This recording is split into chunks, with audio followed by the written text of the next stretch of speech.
Halo, selamat pagi saudara. Sapa Kaltim kembali hadir di hadapan Anda pagi hari ini, tentunya bersama saya Talita Nabilah. Dan hari ini kita sudah kedatangan dua tokoh yang jauh-jauh datang dari salah satu kabupaten yang berada di Provinsi Kalimantan Timur dengan sejuta pesonanya, yakni Kabupaten Mahakam Ulu. Selamat pagi, terima kasih sudah hadir Ibu Owena Mayang Syaribelawan, dan selamat pagi, selamat datang juga Bapak Stanis Lauslia. Terima kasih banyak sudah hadir di Sapa Kaltim pagi hari ini. Ya. Apa kabar hari ini, Bapak, Ibu? Puji Tuhan, Baik.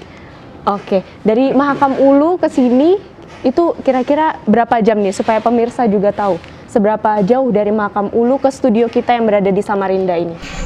Dari Mahakam Ulu, kalau kita naik speedboat, mungkin memakan waktu sekitar 10 jam ke atas. Itu dari Mahakam Ulu Kabupaten langsung ke ibu kota Samarinda. Kemudian kalau kita naik mobil, kurang lebih juga Pak ya? Kurang lebih 12 sampai 13 jam. 13 jam. Ya, langsung dari Mahakam Ulu, dari ibu kotanya, dari Ujung Bilang sampai di Samarinda. Ya. Iya. Berarti paling cepat 10 jam untuk sampai di Samarinda. Luar biasa. Itu menunjukkan betapa luasnya Kalimantan Timur ini ya. Dan kalau ngobrol-ngobrol dengan seorang tokoh ini, rasanya tidak afdol kalau tidak menanyakan kegiatan sehari-harinya. Nah, kira-kira kalau Ibu Mayang sendiri sekarang sehari-harinya kegiatannya apa nih, Bu? Boleh diceritakan? Kegiatan sehari-hari saya itu sebagai ibu rumah tangga sih, Mbak. Jadi saya baru melahirkan, punya anak, jadi mengurus keluarga saya. Tapi di samping itu juga kebetulan saya ini adalah Ketua Karang Taruna Kabupaten Mahakam Ulu. Jadi punya tanggung jawab sosial ya terhadap teman-teman di Mahakam Ulu, terutama anak mudanya untuk mempunyai jiwa yang empati dan simpati terhadap sosial masyarakat kita di sana. Jadi kurang lebih untuk membina mereka di sana itu yang saya lakukan di sehari-hari di sana. Wah, tapi kalau sesama perempuan nih pemirsa, ibu rumah tangga itu tidak bisa disebut hanya nih, Bu. Karena tentunya banyak tantangan-tantangan baru ya, karena baru melahirkan juga ya. Kalau Bapak Stanis, kegiatan sehari-hari sekarang? Setelah pensiun dari pekerjaan di pemerintahan, ya di rumah saja sambil menikmati masa pensiun, mengurus cucu, juga mengurus bunga bonsai. Tapi juga ada kesibukan lain, saya punya bidang pendidikan. Saya punya yayasan yang mengurus TK, mengurus SMA, yayasan, kemudian juga mempunyai SD swasta. Sambil-sambil dari jauh saya mengurus itu dengan mengelola dengan para teman-teman dari yayasan pas sekolah. Itu kegiatan sambil-sambil lah untuk sambil menikmati masa pensiun. Luar biasa, masa pensiun tapi tetap produktif begitu ya Pak Stanis ya? Iya, dan kalau berbicara dengan seorang tokoh juga ini, seringkali yang membuat penasaran adalah bagaimana sih perjalanannya dari beberapa tahun lalu atau mungkin sudah 10-20 tahun lalu sampai menjadi sosok yang seperti sekarang ini. Mungkin Pak Stanis dulu mau cerita? Oh, ya baik ya. Terima kasih. Ya mungkin karena saya yang tua ya, lebih tua daripada orang muda ya Bu Mayang ya. Gak apa-apa Pak, nanti kami menyusul ke sana. Oh, iya. Betul. Ya luar biasa ya. Puji Tuhan, rupanya Tuhan memberi kita kesempatan untuk tidak banyak orang bisa menikmati sekolah di Samarinda. Tahun 1968, saya naik kapal dari Mahulu ke Samarinda itu 1 minggu. Jadi 1968 kami naik kapal dari Mahulu ke Samarinda itu 1 minggu. Kita sekolah dan sebagainya. Ya setelah itu lulus sekolah ya kembali kita lagi bekerja, dan memang hajat kita, niat kita untuk kembali bekerja di Mahulu. Itulah kurang lebih apa yang kami alami di bidang pendidikan sesuai dengan niat kita untuk mengenyam pendidikan. pada tahun 86 setelah kami menyelesaikan pendidikan di ilmu pemerintahan di APDN waktu itu, ya saya karena masih muda, kurang lebih umur 29 tahun, ditunjuk menjadi camat pertama di Longpahangai, di Mahulu ya. Camat ya, kecamatan yang paling jauh di dekat perbatasan Malaysia itu ya. Di sana saya bekerja dengan tokoh masyarakat, dengan teman-teman guru, dengan teman-teman perawat bidan. Akhirnya pindah lagi ke Longbagun, juga jadi camat 5 tahun. Kemudian pada tahun 2000 dimekarkan Kabupaten Kutai Barat. Nah, waktu itu saya juga diminta menggeluti bidang sekolah-sekolah pendidikan. Saya diangkat menjadi Kepala Dinas Pendidikan. Itu saya jalani selama 6 tahun, dan terakhir sebelum saya pensiun, saya masih lagi diberi tugas sebagai Kepala Dinas Pariwisata yang menggeluti bidang pariwisata. Kurang lebih itu. Jadi saya bilang, saya harus bersyukur kepada Tuhan bahwa saya orang kampung, orang tua saya hanya petani. Saya dulu saya sekolah tuh bukan pakai uang bayarnya, pakai padi. Jadi padi itu dibawa ke Samarinda, di Samarinda dijadikan uang. Dulu itu sekolah kami ya. Saya bersyukur Tuhan kita diberi kesempatan lah untuk menikmati itu. Terima kasih. Luar biasa, keren sekali perjuangannya ya. Kalau dibandingkan anak-anak muda sekarang sudah cukup banyak kemudahan gitu ya Pak ya untuk anak-anak sekarang. Terutama untuk kita-kita yang milenial, Gen Z gitu. Kalau Ibu Mayang sendiri boleh diceritakan Bu perjalanannya sampai menjadi Ibu Mayang yang sekarang berkiprah nih di Mahakam Ulu, apalagi sebagai perempuan yang tentunya representasinya masih cukup kecil di banyak sektor gitu, dan seringkali sebagai perempuan suka diremehkan gitu ya dalam berbagai sektor. Oh, memangnya perempuan bisa melakukan itu? Menurut Bu Mayang gimana? Boleh diceritakan? Jadi dulu kalau saya lahir memang di Kabupaten Mahakam Ulu ya. Cuman memang mungkin banyak yang melihat juga bahwa lahirnya di Kutai Barat gitu. Saya lahirnya di asli Mamak Besar, hanya saja pada saat itu Mamak Besar itu kan bagian dari Kutai Barat, belum pemekaran belum pemekaran menjadi seperti sekarang Kabupaten Mahakam Ulu kan. Nah, setelah itu puji Tuhan tinggal di kota untuk melanjutkan pendidikan. Mulai SMA saya sudah diajarkan oleh orang tua untuk mandiri. Jadi SMA sudah bersekolah di Jawa, di Solo tepatnya. Kemudian lanjut dari Solo saya kuliah di Yogyakarta, lulus, kemudian langsung balik ke Mahakam Ulu untuk melihat keadaan juga kan. Wah, kayaknya perlu sosok-sosok muda ini, gitu. Perlu ada orang pembaruan lah di Mahakam Ulu. Jadi balik, kemudian ada kesempatan untuk mengikuti kontestasi politik. Itu kesempatan yang bagus buat saya, jadi saya ambil sehingga sampai hari ini. Nah, ngomong-ngomong soal generasi muda. Generasi muda seringkali dipertanyakan, apa sih kontribusi yang bisa diberikan oleh generasi muda? Tadi Bu Mayang sudah sedikit menyampaikan bahwa generasi muda penting sekali peranannya gitu. Kira-kira menurut Ibu Mayang, ke depannya apa sih yang bisa diperbuat oleh generasi muda gitu?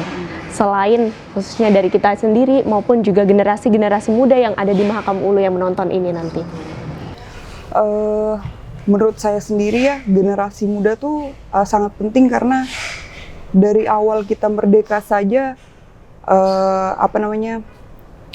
Presiden pertama kita sendiri saja bilang gitu kan bahwa berikan saya 10 pemuda, maka saya akan mengguncang dunia kan. Jadi saya harap teman-teman di Mahakam Ulu terkhususnya itu bahwa kita ini sudah diberi kesempatan. Dalam peraturan perundang-undangan kita juga disebutkan bahwa untuk sebagai calon kepala daerah itu mulai dari 25 tahun itu sudah bisa mencalonkan diri. Jadi harapan saya kita semua tuh melek gitu anak mudanya. Kita lihat bahwa kita harus simpati, punya empati untuk melihat daerah sekitar kita. Jangan tidak tahu menau, apatis gitu kan. Jangan merasa rendah diri gitu. Oh, saya masih muda terus kurang pengalaman dan lain-lain. Oh, saya harap itu jangan ada pemikiran seperti itu atau dikurangi pemikiran seperti itu di kalangan anak muda di Mahakam Ulu. Gitu. Betul sekali, karena kan selama ini banyak sekali stereotip yang beredar di masyarakat, gitu ya Pak ya. Generasi muda bisa apa sih, Gen Z, gitu. Kalau menurut Pak Stanis sendiri, sinergi bersama generasi muda itu apakah penting? Dan menurut Bapak seberapa pentingkah partisipasi dari generasi-generasi muda ini dalam pembangunan suatu daerah? Luar biasa penting dan bahkan sangat penting. Pertama, saya ingin sedikit review apa yang sudah saya lakukan dulu. Ketika saya kerja sebagai camat, saya juga masih muda waktu itu. Kami orang muda dulu kumpul dengan orang tua, minta pikiran mereka, bermusyawarah. Tapi orang tua hanya bisa mengarahkan, ya. Dan semua itu dilaksanakan oleh orang muda. Itu yang pertama, itu pada praktek di lapangan ya. Terus yang kedua, bahwa sebenarnya generasi muda ini kan tongkat estafet untuk meneruskan ya karya-karya orang tua. Ya, apa yang sudah orang tua tuh letakkan landasannya, apa yang sudah orang tua tuh pikirkan, rencanakan itu hanya orang muda yang mampu, yang pantas untuk meneruskan karya-karya orang tua itu. Tetapi ada lagi tetapinya, orang muda yang punya koneksitas psikologi, ya, orang muda yang punya hubungan psikologi dengan pendahulu sebelumnya, itu yang kita yakin bisa meneruskan karya-karya orang tua itu. Itu satu. Yang kedua lagi,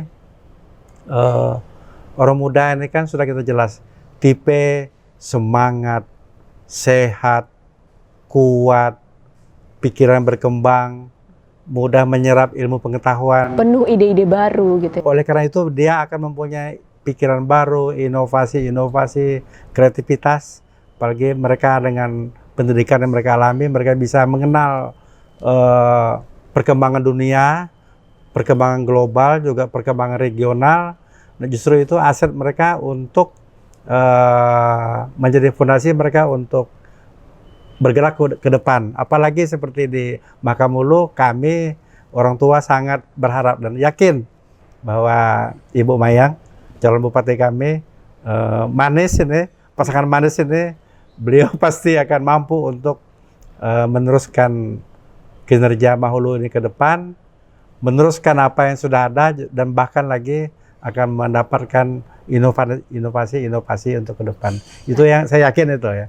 Jadi pasangan manis mampu untuk membawa Mahakam Ulu jauh melompat ke depan, melaju ke depan. Itu kayaknya. Baik, kita tahan dulu di sana Pak Stanis dan juga Bu Mayang. Pembahasan kita semakin menarik, tapi kita akan jeda terlebih dahulu.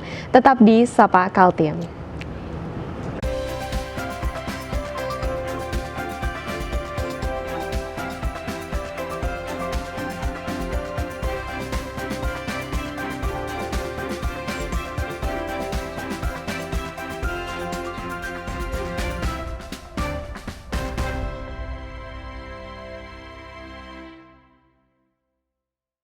Masih dalam Sapa Kaltim pagi hari ini bersama saya Talita Nabilah dan juga tentunya orang-orang manis, Ibu Mayang dan juga Pak Stanis. Cakep banget nih singkatannya ya, manis gitu. Semoga bisa ada kemanisan-kemanisan juga nanti ya yang muncul setelahnya. Oke, nah tadi kan kita sudah bicara banyak nih tentang bagaimana perjalanannya Ibu Mayang, Pak Stanis dulu di Mahakam Ulu gitu. Dan kalau kita lihat Mahakam Ulu ini merupakan salah satu kabupaten yang tentunya potensinya besar sekali gitu. Nah, bagaimana menurut Pak Stanis dan juga Bu Mayang tentunya punya perspektif sendiri-sendiri nih mengenai potensi besar yang ada di Mahakam Ulu. Mungkin Bu Mayang dulu silahkan. Oke. Kalau saya lihat potensi yang besar ada di Mahakam Ulu itu sumber daya alamnya sih. Sumber daya alamnya, jadi yang bisa kita tingkatkan adalah pariwisatanya. Kemudian mungkin dari segi pertaniannya itu bisa kita tingkatkan, terutama pariwisata. Jadi di Mahakam Ulu itu banyak tempat-tempat yang kita sebut apa ya Pak dalam bahasa Riam. ada riam, ada air terjun tuh telanggak ya Pak. Telenggak ya. Telanggar itu apa artinya? Telanggar. Telanggak itu artinya air terjun. Air terjun. Iya. Ya, terjun. Nah di sana Bahasa daerah. Bahasa betul daerah, betul ya. bahasa Bahau kalau di sana ya. Ya. Jadi ada wisata yang seperti itu yang mungkin menurut saya itu bagus untuk dikembangkan kan untuk menarik pariwisata. Kemudian juga dari segi adatnya di sana ada yang terkenal itu dari Kampung suku Longgelat itu Kampung Long Tuyo itu sangat terkenal dengan budaya mereka ya Pak. Budaya adat mereka ya. Betul. Mereka suka membuat upacara tradisional. Iya, yang kilas balik lah kita bilang kan. Ya. Itu sangat bagus untuk dikembangkan, bisa meningkatkan ekonomi masyarakat di sekitarnya juga. Jadi itu paling besar potensinya untuk di Mahakam Pariwisatanya yang luar biasa, sumber daya alamnya gitu ya. Nah, adakah mungkin sektor-sektor lainnya nih Pak Stanis yang potensial banget yang di Mahakam Ulu? Iya, kembali sama seperti apa yang disampaikan oleh Ibu Mayang tadi itu. Memang Mahakam Ulu kan potensi sumber daya alam ya. Tadi kita punya hutan yang luar biasa, betul. orisinil. Ya kita berharap ini merupakan kami berdua manis akan pertahankan ini untuk menjadi sumbangan karbon dunia lah. Semoga ini bisa menambah oksigen yang segar untuk dunia.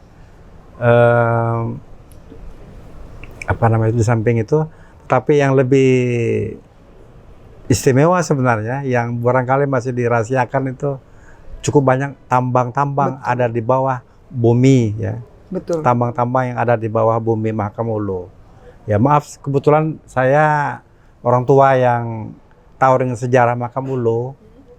Itu pada tahun 1980-an, 83 apa 84 itu pernah ada kerjasama Indonesia-Prancis, CIA Batan, ya kerjasama di bidang uranium.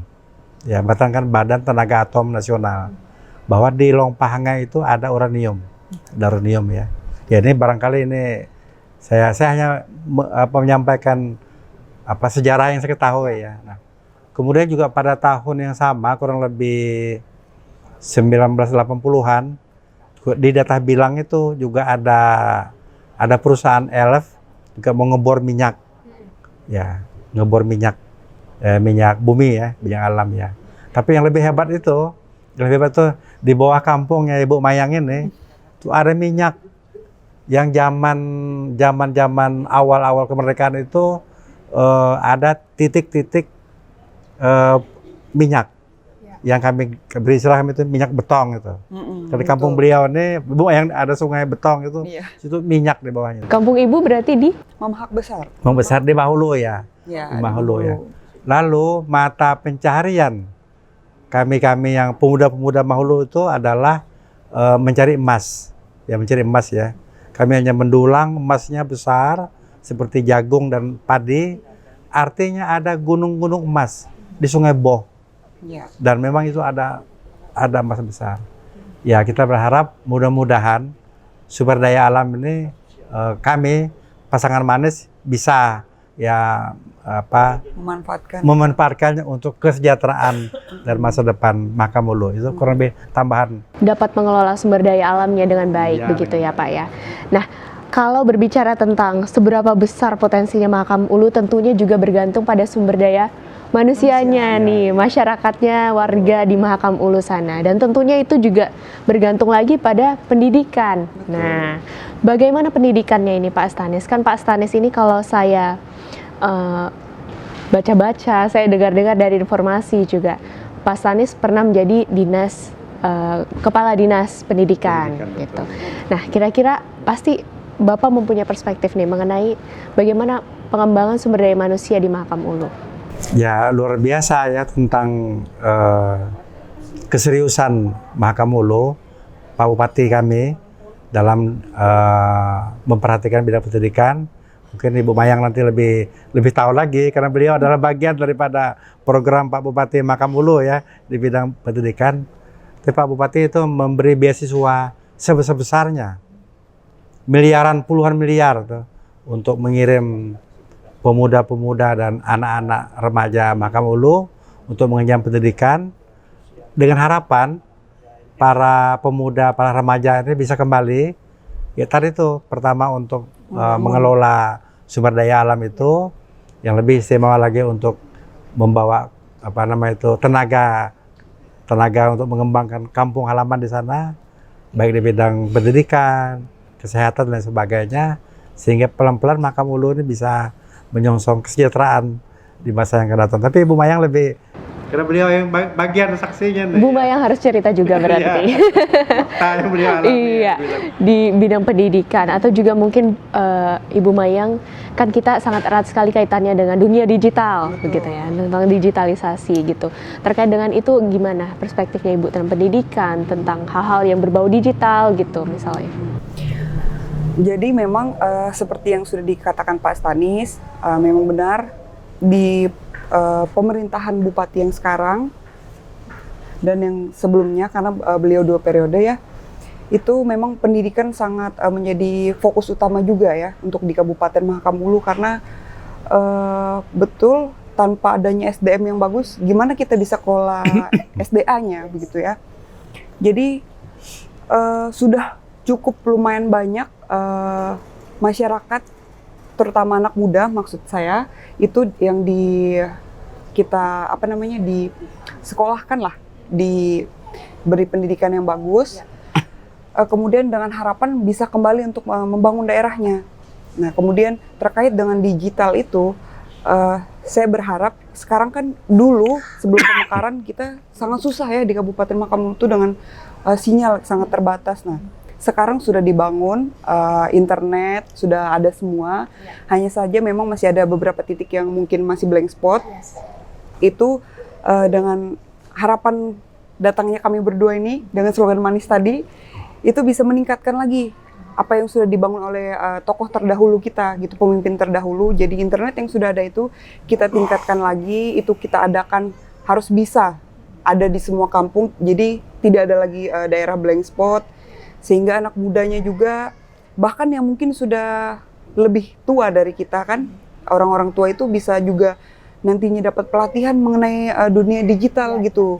Harus melek digital karena mau nggak mau kita sudah masuk dalam era teknologi. Nah, itu apakah juga menjadi salah satu hal yang mungkin akan diupayakan oleh generasi muda di sana? Iya, kita harus upayakan itu, semua harus anak mudanya harus melek teknologi dalam hal yang positif ya.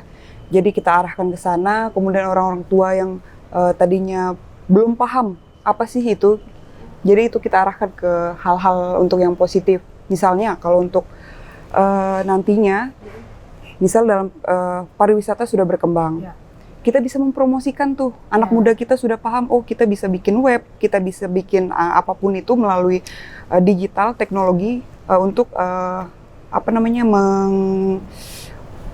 menjual itu ya produk-produk kita seperti itu, mempromosikan ya Kabupaten Mahakam Ulu. Ya berarti sangat memungkinkan ya Pak ya untuk memberikan pelatihan-pelatihan kepada anak-anak muda gitu ya.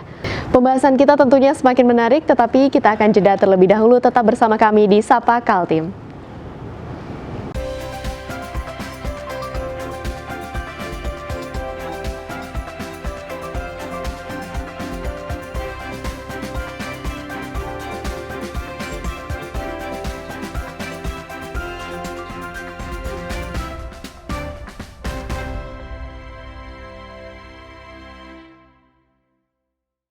Masih dalam Sapa Kaltim bersama saya Talita Nabila, dan tentu saja pembahasan kita semakin menarik dengan kehadiran 2 tokoh dari Kabupaten Mahakam Ulu ini. Dan Mahakam Ulu ini Bapak Ibu kan jauh-jauh sekali nih letak pemukimannya gitu. Sebenarnya di Mahakam Ulu itu apakah ada upaya-upaya tertentu yang dilakukan, misalnya dalam karir Ibu Mayang atau juga Pak Stanis yang dulunya sebagai camat, sebagai kepala dinas pendidikan, kepala dinas pariwisata, apakah ada upaya-upaya untuk meningkatkan kesejahteraan masyarakat dulunya? Adakah karya-karya mungkin yang pernah dibuat di Mahakam Ulu? Ada sih, puji Tuhan memang dulu kami dalam bertugas itu diberi kesehatan dan kemampuan bersama-sama dengan para tokoh masyarakat untuk memperhatikan apa masalah Mahakam Ulu. Terutama dulu khusus di Kecamatan Longpahangai, di mana dulu sekitar tahun 1990 itu desanya kecil-kecil dan berjauhan, sehingga agak sulit dalam pengembangan pendidikan, lambat dalam pelayanan kesehatan, apalagi dalam monitoring pemerintah di bidang pertanian. Bermusyawarahlah para tokoh-tokoh tua dan tokoh muda untuk memikirkan itu, untuk menjawab ini. Akhirnya kami dan mereka dan tokoh itu, terutama orang muda, bersepakat untuk memindahkan kampung-kampung kecil untuk berkumpul di satu kampung yang namanya Kampung Data Suling. Nah, pindahlah kampung, ada 4 kampung waktu itu, pindah hanya dengan modal gotong royong, dan waktu itu belum ada anggaran pemerintah atau program pemerintah karena jauh di Tenggarong, tapi mereka semangat. Nah, setelah mereka pindah itu, mereka menjadi bersemangat, mereka membuat rumah yang bagus, mereka buat kebun yang menetap, tidak lagi berpindah-pindah, sekolah mereka lebih bersemangat, mereka dekat dengan puskesmas, dan lain sebagainya, sehingga kehidupan ekonomi pun berkembang. Dan itu swadaya dari masyarakat sendiri dengan dorongan tentunya dari Pak Stanis dan juga rekan-rekan waktu itu ya? Betul, itu rekan-rekan waktu itu, teman-teman yang para pemuda itu, teman-teman muda guru, teman-teman pemuda para medis, perawat, karena hanya itulah orang yang dulu sedikit pulang sekolah yang punya pemikiran untuk menjawab permasalahan di kampung itu. Itu sebagian kecil kesan yang pernah kami alami ketika kami bertugas di Mahakam Ulu, khususnya Longpahangai. Nah, itu mungkin secara geografisnya ya Pak Stanis. Nah, mungkin secara sosialnya juga, Bu Mayang kan terlibat di dalam Karang Taruna, tadi sudah dijelaskan juga di dalam Karang Taruna melakukan kegiatan-kegiatan sosial. Adakah upaya-upaya yang dilakukan di dalam Karang Taruna itu, mungkin Ibu sebagai Ketua Karang Taruna Kabupaten waktu itu, dan sampai sekarang juga masih adakah upaya-upaya untuk membina anak-anak muda, untuk membina masyarakat gitu? Sebelum ke sosial, mungkin saya mau mengapresiasi dulu ya untuk pemerintahan kita yang sangat membantu dan besar sekali perubahannya dari yang tidak ada, seperti yang Pak Stanis tadi sudah jelaskan, kemudian sekarang kita akses jalan sudah ada. Yang kita harapkan itu nantinya akan lebih meningkat dan diperhatikan tentunya ya oleh pemerintah pusat kita. Kemudian untuk menanggapi terkait sosial itu, kebetulan kita ini baru terbentuk sebenarnya Mbak, Karang Taruna Kabupaten itu mungkin kurang lebih sekitar 2-3 tahun ini. Nah, jadi kita baru terbentuk, kemudian kita ini di bawah naungannya Dinas Pariwisata, juga di bawah naungannya Dinas Sosial. Nah, jadi dari situ ingin membina pemuda-pemudinya untuk lihat apa yang menjadi masalah gitu di kampungnya masing-masing kan, karena kita dari Karang Taruna Kabupaten, kemudian kita melakukan sosialisasi kepada Karang Taruna yang ada di setiap kecamatan sampai di tingkat kampung. Itu untuk melihat permasalahan apa di bidang sosial yang sedang ada di kampungnya masing-masing. Itu akan didiskusikan kepada kita Karang Taruna di kabupaten untuk kita cari solusinya bersama-sama, kayak gitu. Berarti kepekaan sosial juga harus dimiliki ya oleh teman-teman Karang Taruna di sana. Luar biasa sekali, dan tentunya Mahakam Ulu ini kan potensinya besar, tetapi juga mungkin ada hal-hal yang masih perlu ditingkatkan lagi ke depannya. Kira-kira apa harapan-harapan dari Pak Stanis dan juga Bu Mayang untuk kabupaten ini ke depannya? Saya berharap sih Mahakam Ulu itu bisa lebih maju lagi ya, berkembang, itu bisa seperti daerah-daerah lain yang ada di Indonesia tentunya. Jadi kita bisa melakukan percepatan, kita bisa melakukan, tapi percepatan itu tentunya kita harus dengan berkelanjutan dari pemimpin terdahulu kita. Jadi jangan lagi kita mau melakukan percepatan, mau maju tapi kita memulai lagi seperti kita kalau ke pom bensin nih Mbak, kita mulai dari nol ya Bu. Nah aduh jangan lagi kita sampai kayak gitu ya. Kita ulang terus itu kita nggak akan maju-maju. Jadi pembangunan yang baik, saya harap itu yang berkelanjutan itu bisa kita tingkatkan, kurang lebih kayak gitu. Sinergi seperti apa yang kira-kira Bu Mayang menurut Ibu akan berhasil bisa membawa pembangunan itu menjadi lebih maksimal nantinya? Tentunya anak muda, saya sebut aja anak muda ya karena saya muda gitu, itu harus bersinergi dengan para tokoh-tokoh seperti Pak Stanis ya. Pak Stanis kita harus bersinergi bersama untuk memajukan Mahkamulu. Jadi tidak terbatas pada anak muda ini tadi, pendidikan sudah lebih maju dan berkembang. Terus kemudian menjadi sombong gitu, enggak. Kita nggak boleh kayak gitu juga, kita tetap harus mengingat, berdiskusi, berdinamika bersama tokoh-tokoh kita yang terdahulu, bagaimana pendapat beliau-beliau sekalian ini. Jadi kita bisa meningkatkan itu bersama-sama gitu, dengan tidak meninggalkan beliau-beliau ini.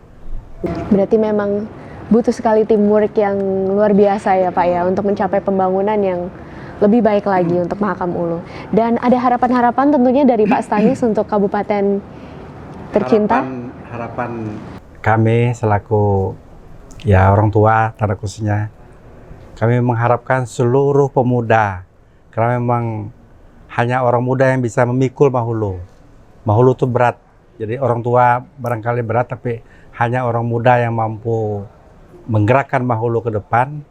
Harapan itu dalam arti para pemuda bersatu, bergabung, tanpa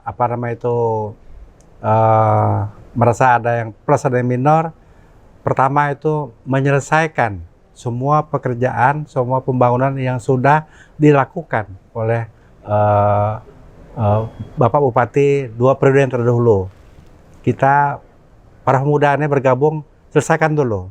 Yang ada ini tuntaskan seperti jalan, seperti ibu kota, ada perkantoran dengan berbagai macam fasilitas seperti air bersih, PDAM, listrik dan sebagainya. Nah, kita selesaikan semua. Nah, setelah itu kita mulai menyongsong para pemuda mulai bersatu lagi untuk membawa Mahkamulu ini ke depan, seperti tadi Ibu Mayang sudah menyinggung soal pariwisata. Ya, bagaimana event adat Hudo yang sudah meningkat di skala nasional itu terus kita pertahankan event itu, dan kita akan membangun satu sentra, ya, sentra pariwisata yang bisa membawa income masuk. Mungkin ada homestay, ada guest house, ada hotel, lalu ada arena di mana kita secara rutin membuat event-event yang permanen sehingga turis lokal maupun turis asing bisa datang, ya bisa menambah ekonomi bagi masyarakat Mahakam Ulu. Itu hanya bidang pariwisata ya. Tapi harapan berikutnya, para pemuda, adik-adik, remaja, mari kita menyambut uluran tangan beasiswa yang terus dialirkan oleh pemerintah Mahulu agar kesempatan ini mereka berstudi, bersekolah, pulang untuk membangun Mahakam Ulu. Itu kurang lebih harapan kami. Jadi di bidang pariwisata, pendidikan, dan akhirnya alam tadi itu kita hadapi dengan pertanian yang produktif untuk menjadi sumber ekonomi bagi Mahakam Ulu. Lagi-lagi adik-adik pemuda, inilah masa depan kalian Mahulu. Manis, siap untuk bersama-sama dengan pemuda untuk menghadapi Mahakam Ulu ke depan. Luar biasa. Terakhir ini mungkin Bapak Ibu, ada pesan-pesan kah yang ingin disampaikan untuk pemirsa Kompas TV dan juga mungkin masyarakat Mahulu yang nantinya akan menonton tayangan ini? Pesan-pesannya mungkin saya akan mewakili kami generasi yang muda, izin Pak Stanis ya.